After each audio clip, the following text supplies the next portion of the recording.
Hope Springs Eternal. I'm Pastor Jay Jackson, and with me today are Ricky Ricks. And Paul Roberts. Paul is our music and fine arts director, and we're in the third week now of our 5-week series on hymnody and classic contemporary praise music. By that, it's the oldies but goodies that aren't as old as the hymns that we sing in most circumstances today. On this third week, if I said, what is the most famous, most sung, most requested hymn of all time? And I believe 95% of people would say Amazing Grace. Whether they have heard it on the bagpipes, whether they've sung it at a funeral service, whether they have, found it of personal comfort in a time of dilemma. Amazing Grace is one of the great hymns of the faith, and we're going to talk a little bit about its origins, its use in our worship, and how we're going to be relating it to Ephesians chapter 2 this week. That's our hope for today. And then in our second segment, we're going to be having Katie and Kevin coming along to join us to talk about their special song for this week. And what is that this week? Lord, I lift your name on high. How many times I have sung those words. So two very well-known songs of faith within the ilks of music that are a part of our Christian experience today. Paul, share with us some of the background about Amazing Grace. Well, you're right. It is the US's most popular hymn. An interesting fact is that 2 weeks ago we talked about How Great Thou Art. That is the second most popular hymn in the US, with obviously Amazing Grace being the most popular. In the UK, it's the other way round. How Great Thou Art is the most popular hymn, and Amazing Grace is probably a close second, but it's the other way around. Why do you think that there's a difference between the Brits and the Americans, other than their superior taste in most things, Paul? Well, it's strange that when Amazing Grace was introduced to British churches in worship, it wasn't that popular straight away, like it was here. I mean, in the US, it just became instantly popular. But from what I read, it wasn't. It was, people liked it, but it wasn't like, oh, this is the greatest hymn ever written kind of thing. So it is interesting in that. But, with this hymn, it is going to be forever linked with its author, John Newton, former slave trader, and then went on to be a clergyman, which we're obviously going to talk about there. But when you talk about Amazing Grace, we always talk about John Newton and the great melody, New Britain, which we know it to mostly today. Ricky, when I say Amazing Grace, where does your mind go? Obviously to grace and just that incredible gift to God's love while we were yet sinners, and that it's transformation, the transformation that it brings in our lives. I also think about how that song, the hymn, has spanned all kinds of genres of music, and claimed by soul, blues, hymn, civil. When we think about the time of civil unrest in the '60s, how that became one of the songs that was claimed by both sides of the disagreement. And so I just think that it is so rich and so powerful, and just this idea of a grace that is transformative and a Christ that is indeed our Redeemer. Well, even a classic hymn, this maybe most iconic of hymns, also captured by the contemporary worship praise music with a melody that is meshed up with My Chains Are Gone, right? Isn't that what it is? Maybe Kevin and Katie in the next segment will want to share a little bit about that as a bridge to their song for this week. Uh, uh, you know, I've had a lot of people within the contemporary area say, "Yeah, we claim Amazing Grace Yeah. as our song because of the way in which that has been incorporated into even our more contemporary praise music of our faith." Uh, as I said, I just had a funeral just last week where they had a bagpipe at the end of the service play Amazing Grace as the recessional took place. Um, there's something stark uh, to the various ways in which Amazing Grace is utilized within, countless different aspects. You spoke to the civil rights movement. I'm thinking about even the most secular of funerals and services of remembrance will incorporate a bagpipe or some instrumental of Amazing Grace as something that seems interestingly claimed by the secular as well as the people of faith. There's something that transcends even our most rigid rebellion against God that is captured in Amazing Grace. Well, And it's one of those hymns where, as you say, it doesn't matter if you're a churchgoer or not, everybody will know the first verse to Amazing Grace. May not know the other five, but they will know that it's yes. just one of those things. And it's being used in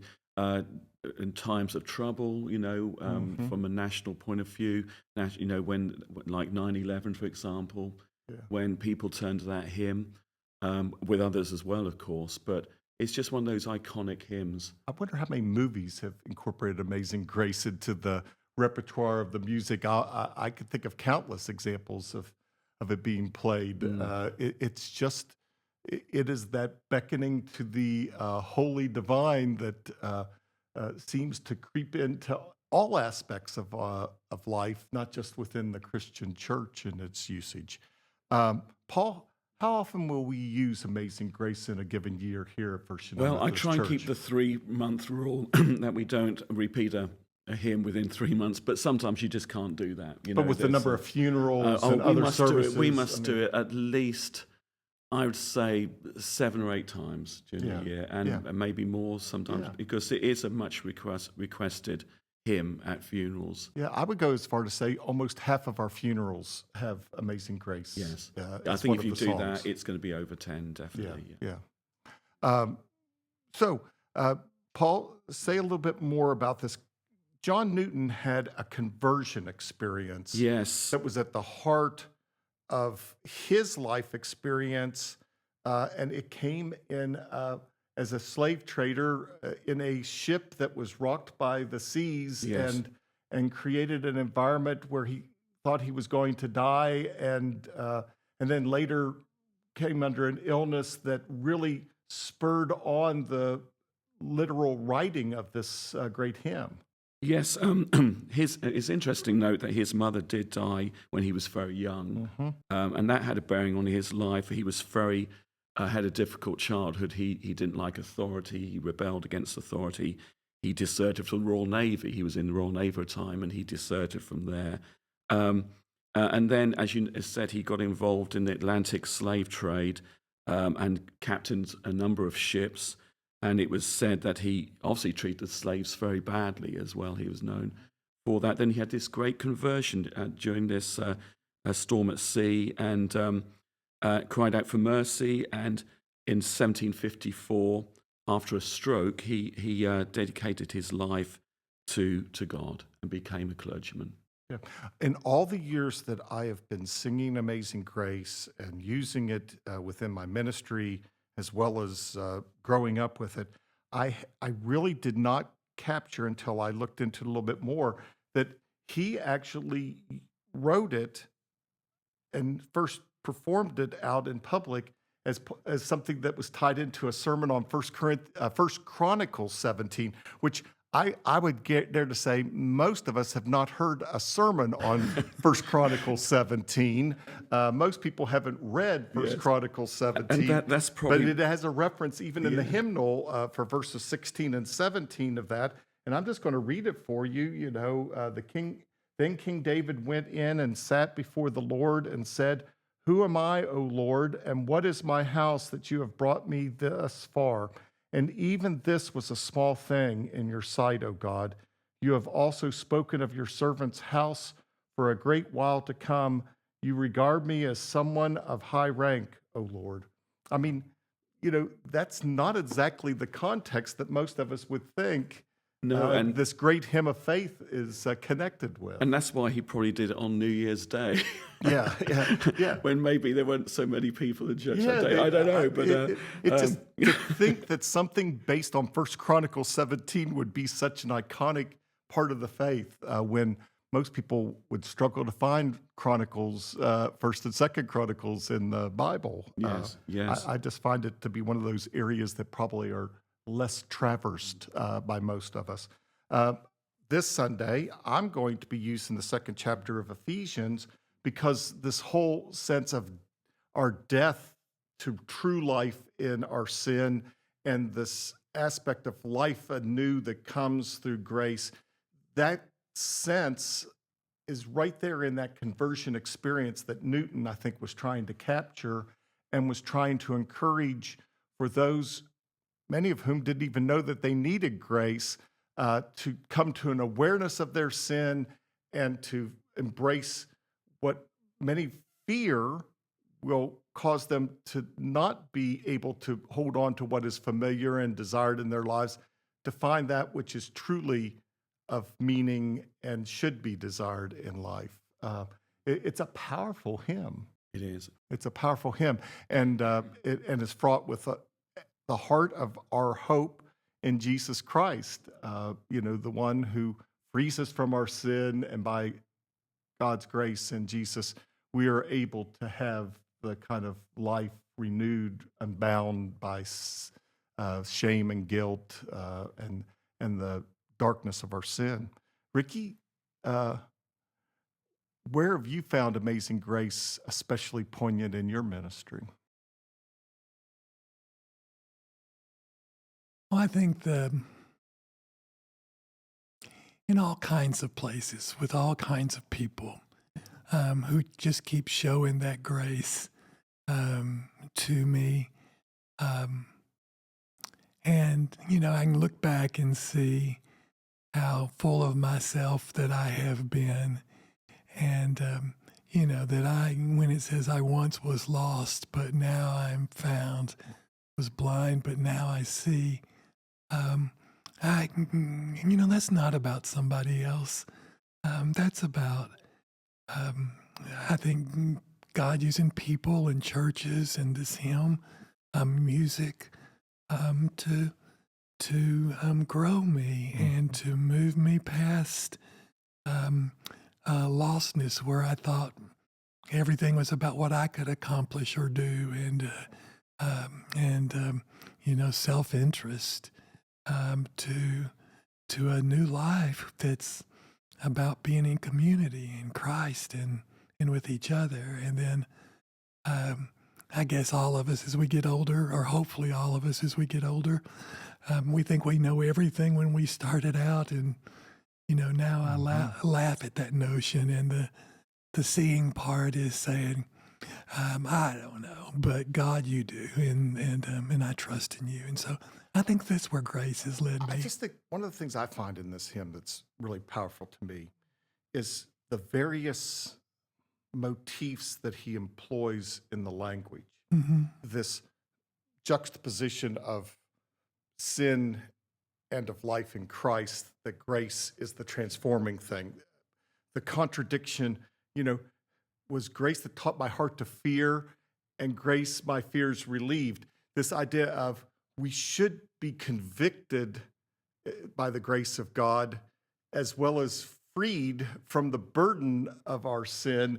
This type of thing to draw us to awareness, yet at the same time not leave us hanging in the awareness of our brokenness, but to also know that here is our place of hope. It's almost so quick that I think that sometimes it gives people a false sense of instantaneous gratification through God's grace. But there is this sense of the equal understanding of our need for grace and the power of grace that are both at work here.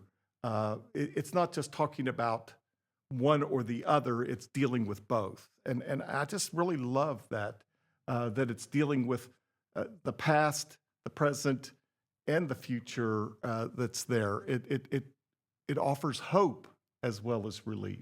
Yeah, I think so, because I think that, I mean, I've been thinking about these hymns and songs that we're doing, and there's a reason we sing them over and over again. And that's, I think that we have this awareness somewhere inside of us that this is a now but not yet thing. And like with Amazing Grace, people know that first verse, and then we muddle through the middle verses. But then most everybody will pick up on the end. Yeah, the crescendo of when we've been there 10,000 years. And so I think we have this kind of innate sense that there is a now, but it's not complete.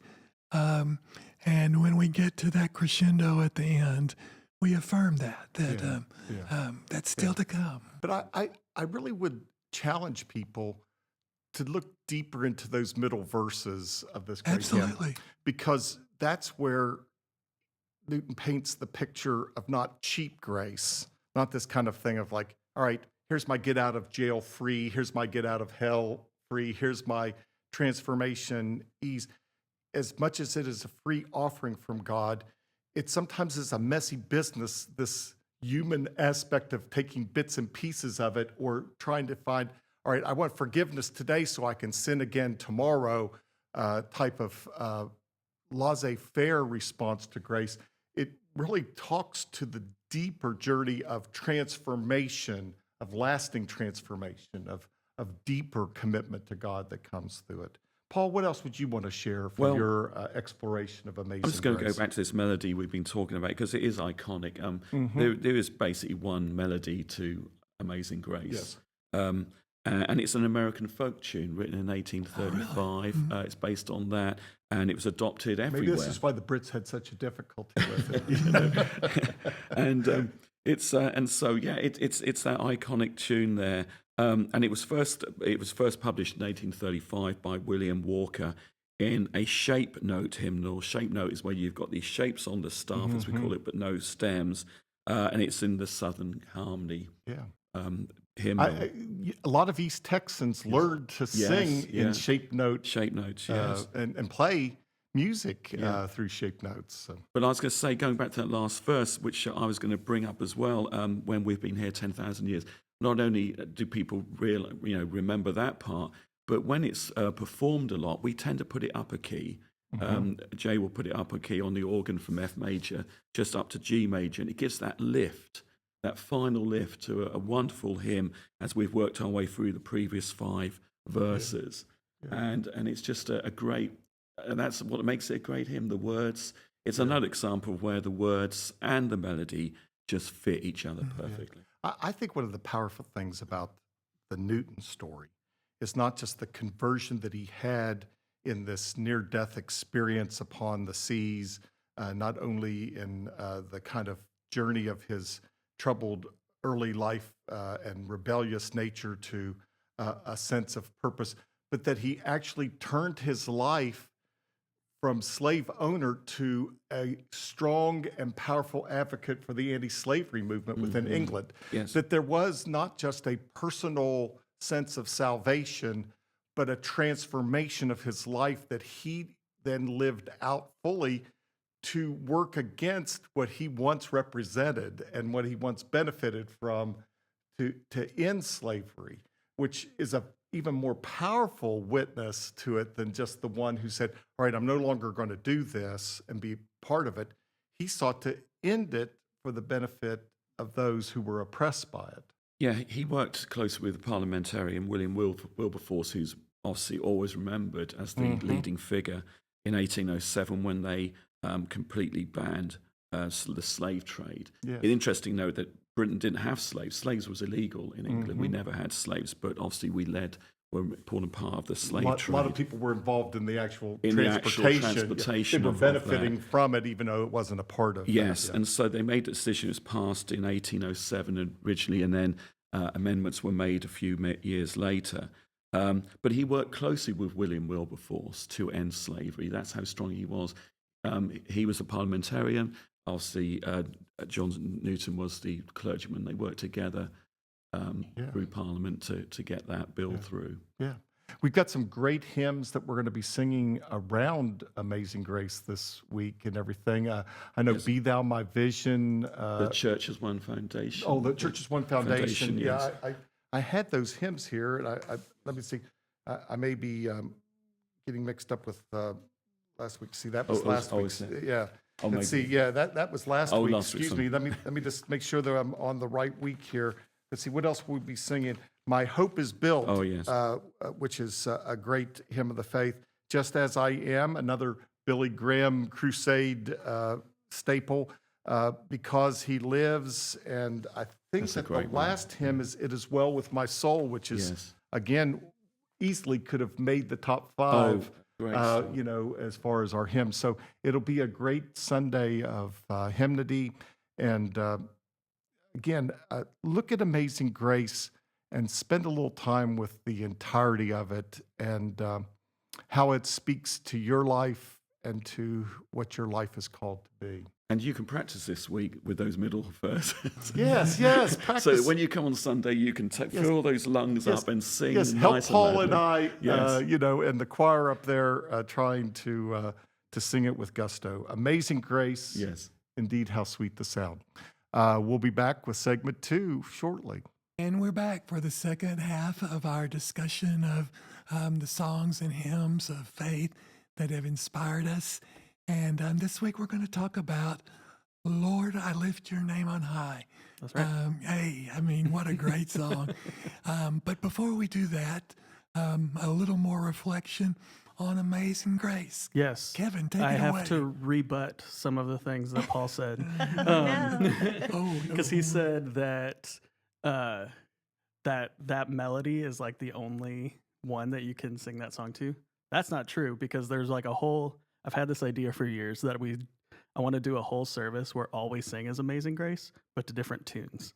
So we would do like the original hymn, and then you can sing Amazing Grace to the Gilligan's Island theme, which is fun. Good.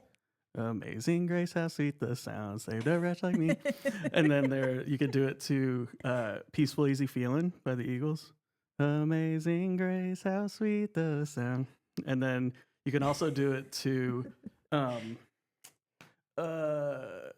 of the Rising Sun. Oh yeah, you've done Yeah, that one. Yeah. I've heard that. Yep, that one's good too. I did have a worship leader do it to House of the Rising Sun, and it's honestly really distracting because you just like it. They weave together, and so you start singing Amazing, or you start singing House of the Rising Sun, and then you're like, wait, there is Amazing Grace. Grace. Yeah, and in New Orleans. Yeah. Anyways, So, the other thing that I thought was interesting is, Jay mentioned the My Chains Are Gone version, the Chris Tomlin version, and one of the big changes from the hymn to the contemporary version, outside of adding the chorus, is the hymn is in 3, which is. There's 3 beats to a measure. We're going to get real nerdy for a second. And then the contemporary version's in 4, and it's really to fit that My Chains Are Gone more simply. And to me, neither one of them sound more right, whether one's in 3 or one's in 4. So I just thought that was an interesting take. So, but we're going to sing Lord, I Lift Your Name on High. Lord. And Katie is going to teach everyone the motions. I am. I do hope everybody does the motions. They on need to Sunday. know. Yes, I mean, you can't it is do an it without- imperative part of the song experience. Absolutely. Yeah, the other songs we have surrounding this week, I mean, it was hard to narrow them down because there are a lot of the classic old school church camp songs, retreat songs, campfire songs that we all used to do at church camps for generations. And a lot of those had some really fun motions. But this one, I guess is it the chorus or is it the verse? I don't even know. I'm bad at that. kind There's of like stuff. two sections. You Yeah. can Yeah, call there's, like, either two one the part- chorus and either one the verse. But it's like, you came from heaven to earth to show the way from the earth to the cross. I can't do it right now. Yeah. My debt to pay from the cross to the grave, from the grave to the sky. Lord, I lift your name on high. Now Mhm. everybody has to do it on Yep. Sunday. Yep. And if they don't, I'm going to call them out from the stage. We could get Kathy to teach it to the kids There we go. during children's moment. And then, anyways, Yeah. it'll be fun. It will be fun.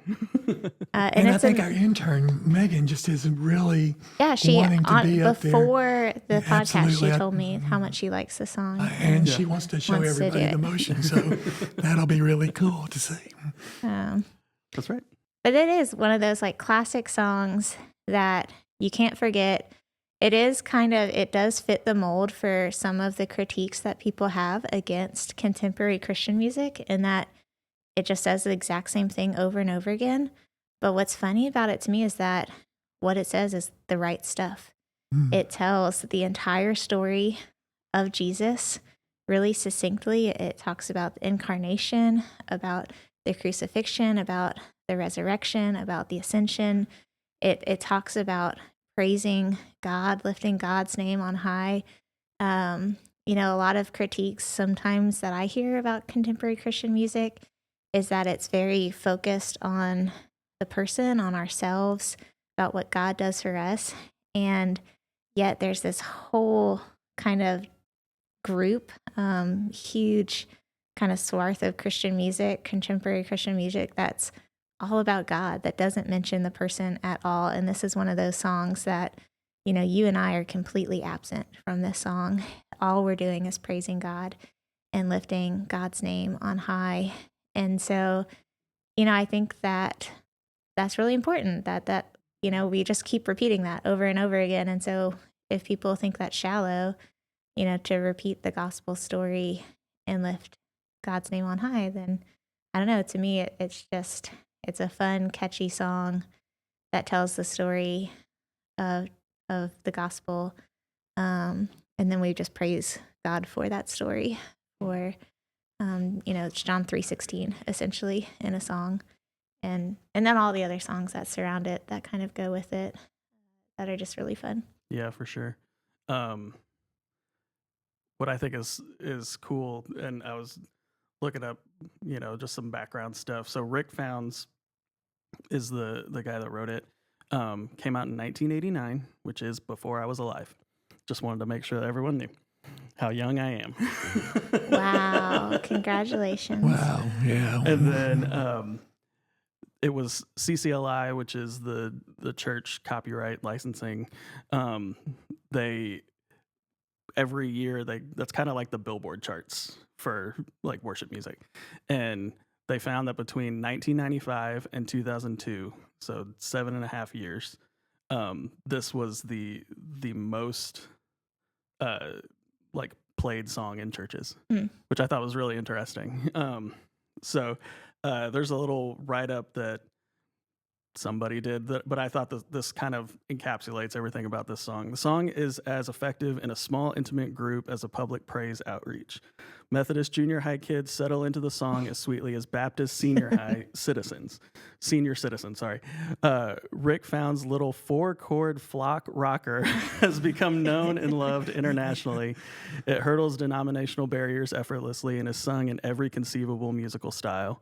More than an accessible and catchy praise song, Lord, I Lift Your Name on High accomplishes something priceless. It summarizes the whole gospel, responds with adoration, then places it on the lips of uncounted millions. And I was like, yep, I don't have any more to add to that. That's exactly what needs to be said.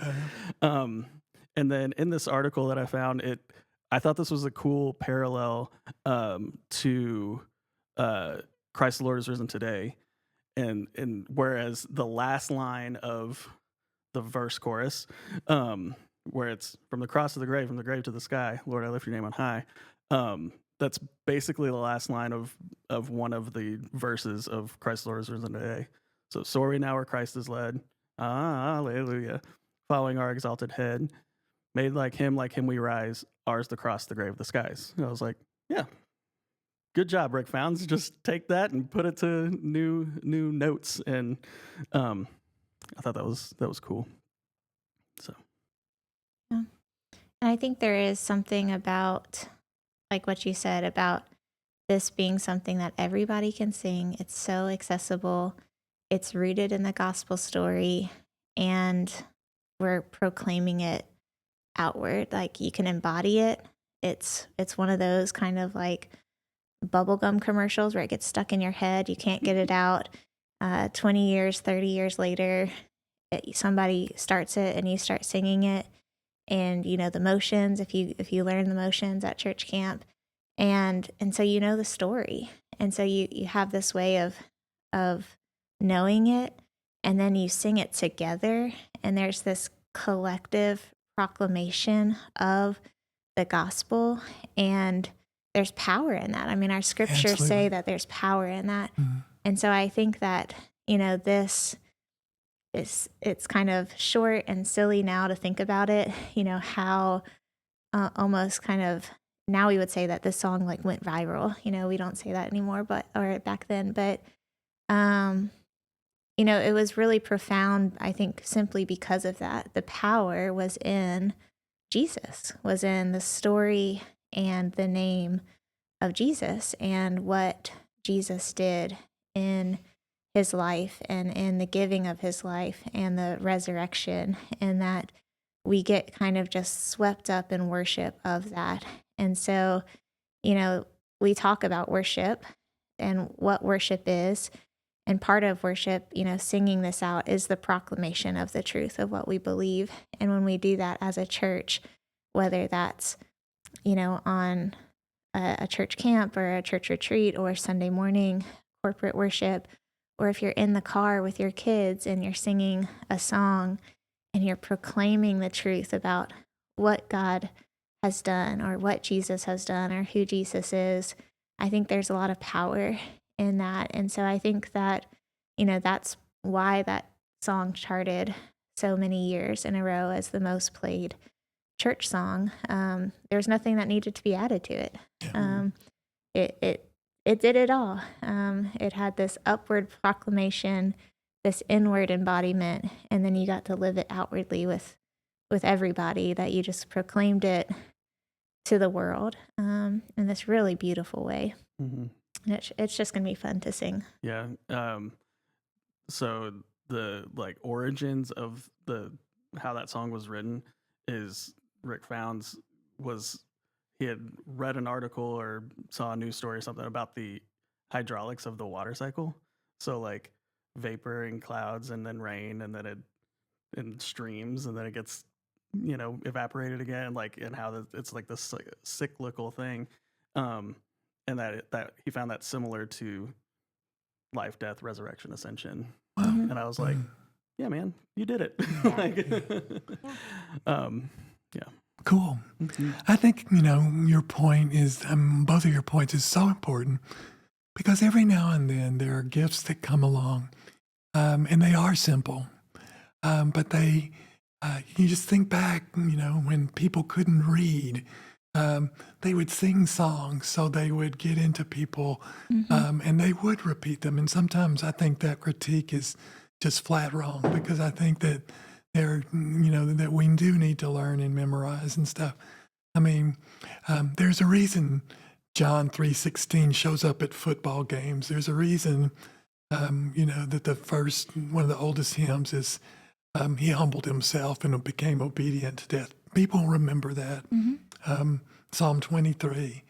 And I think it's just so good when life gives us gifts like the song, and we can laugh at ourselves in times gone by. But it really is, you're so right. It is such a gift to us to claim this great way of telling the story of Jesus Christ, and then turning our hearts and just letting go and praising God. I mean, when you can get junior high boys in the middle of anything who are standing there with their hands in their pockets to start singing this song, and then finally start going, doing the cross and lifting their names on high.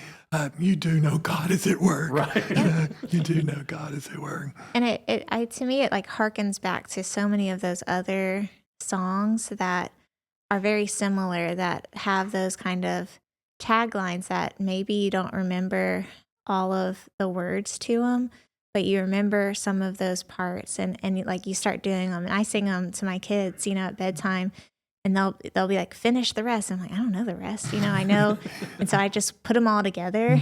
And so, Heart of Worship comes out where it's, it's all about you. It's all about you, God. And I love that song. Yeah.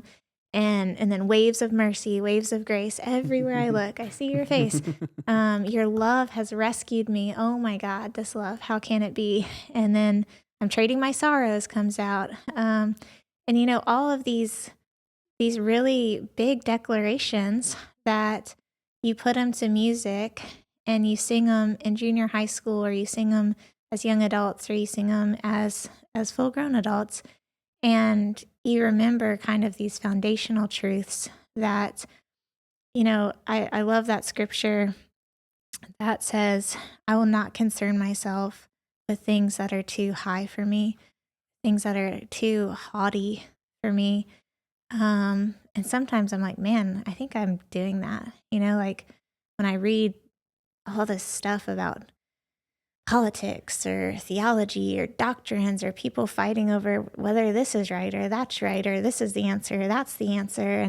And I mean, people have been arguing for thousands of years about all of this stuff. And honestly, lately, some of my prayers have just been, Lord, help me not concern myself with these things that are too high for me. And to me, these songs bring you back to these really simple truths that aren't honestly that simple. They're really deep. Yeah. But they're the things that our foundations are rooted on. They're the roots that you actually do want to get into the teenagers, that you do want to get into the preteens, that you do want to get into whoever it is. You want to get into the young adults. You want to get into people who have lost their way, that they can trade their sorrow and their shame and come back to the joy of the Lord. These foundational things about the gospel of Jesus Christ and about the Trinity, and to come back to say, I'm coming back to the heart of worship. And it's all about you, and it's all about praising our God for the story of God in the world and in our lives. And I think these songs help us to kind of forget about ourselves, or to remember the things that are foundational, and just let some of this extra stuff that is just swirling around go for a period of time on Sunday morning or wherever it is, and just just be with God. I think that's so important. Yeah, and that's kind of what the conceit of Heart of Worship was like, Matt Redman, who wrote that song, he was serving at a church, and they collectively, just through time, started getting more and more concerned with like the production of it, like the lights and the sound and the music and the big bands and all this stuff. And the pastor of that church was like, we're going to do a season where we are not doing any of that. Yeah. And so it was like just Matt Redman with a guitar for like, I want to say it was like a year or something like that. Yeah, It was like I a remember really that. long time. And through that season is when Matt Redman wrote that song of like, we're coming back to the heart of worship, and where it is all about you and not about this show that we're putting on. Yeah. Yeah, and I think we all have to do that occasionally in our lives. Yeah. And that's okay. Mm-hmm. And then we realize how good, we just focus on God, and we lift God's name on high. And it's a beautiful time of worship. And I think that this Sunday is going to kind of be like a mini camp revival of sorts, where I really just think it'll be a lot of fun seeing some of the different generations just kind of coming alive to some of these songs. And I think it'll be a lot of fun. Yeah, me too. So if you'll stop at the door on your way in Sunday morning, pick up your camp name tag and your cabin assignment and join us for worship, because we're going to have lots of fun praising God and just singing simple, wonderful songs of God's grace and God's mercy. Hope to see you there. Take care. Bye-bye.